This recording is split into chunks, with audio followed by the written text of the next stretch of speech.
Autopsy. Wouldn't drink a deer out of fear that he would hear.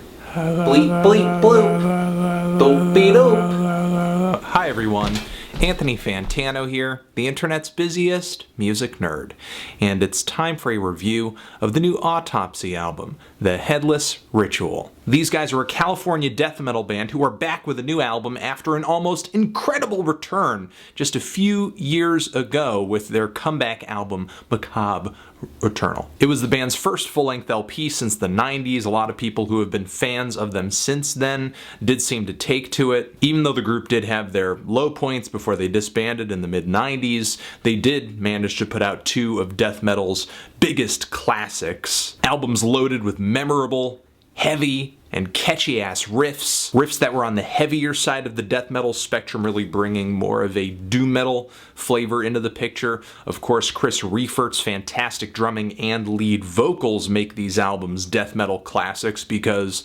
the fact that he has one of the gruffest, strangest, most putrid and most unique vocals in death metal, period. But I think this new LP offers a little bit of a change of pace.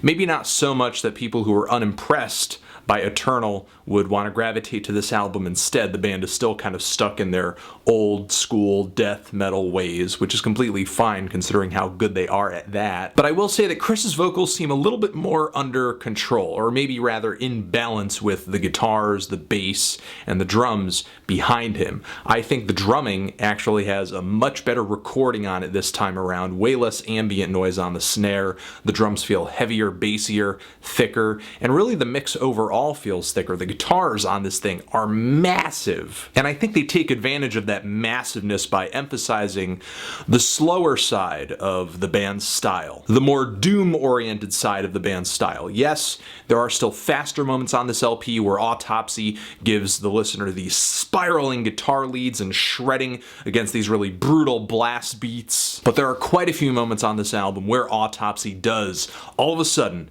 out of nowhere, just slow down, bring these really doomy, spaced out riffs that, because of this thicker mix, are just rumbling. They're just like the song Slaughter at the Beast House, which has a really fast introduction, but 2 minutes in, the song goes totally Black Sabbath.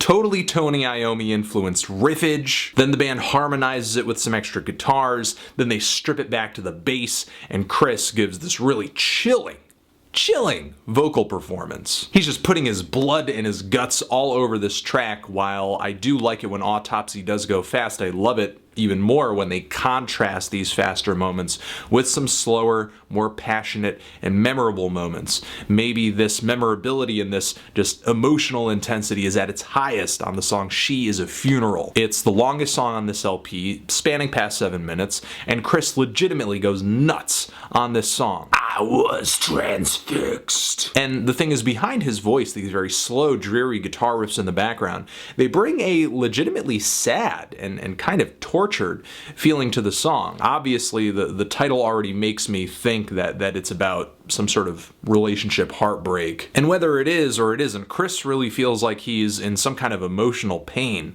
on this track. And it's not really just the song subject that makes me think this, it's also the bridge as well, with these mid-paced chords that have these huge, deep, bellowing background vocals hanging behind it. Oh. There's some harder highlights on this LP, like Running from the Goathead, which I think has some of the fastest, shreddingest intro riffs on this entire LP, and the song When Hammer Meets Bone too has this sort of old school heavy metal vibe to it. But of course Chris, with his vocals and the down-tuned guitars, bring that death metal vibe. Even though I could pick out songs that I really like, there are just way too many, I guess, sort of shortcomings for this LP for me to really love it. For one, the album is shorter, and that doesn't necessarily make it a bad thing. It is longer than some of the band's classics, but I feel almost as if they're kind of cutting and running on some of these songs without completely developing them or fleshing them out, especially when you consider some of the longer tracks on this LP are fantastic with their multiple parts, and that the band was writing some incredibly long songs on their last full-length LP. The song Coffin Crawler, strangely enough, enters with these really needly, meatily, moodily guitar leads just layered on top of one another in this really awesomely eerie, tense way. And I do think this is a great way to start the track, but when the track finishes, they just fade down all the instrumentation and then just mysteriously fade up these guitar leads once again, only to fade them down only seconds later. It felt like a really lazy way to end the song. The song Thorns and Ashes, I'm not really sure what to think of this track. It feels like 1 minute and 46 seconds of what could have been a song, but the band just decided not to really make it a song.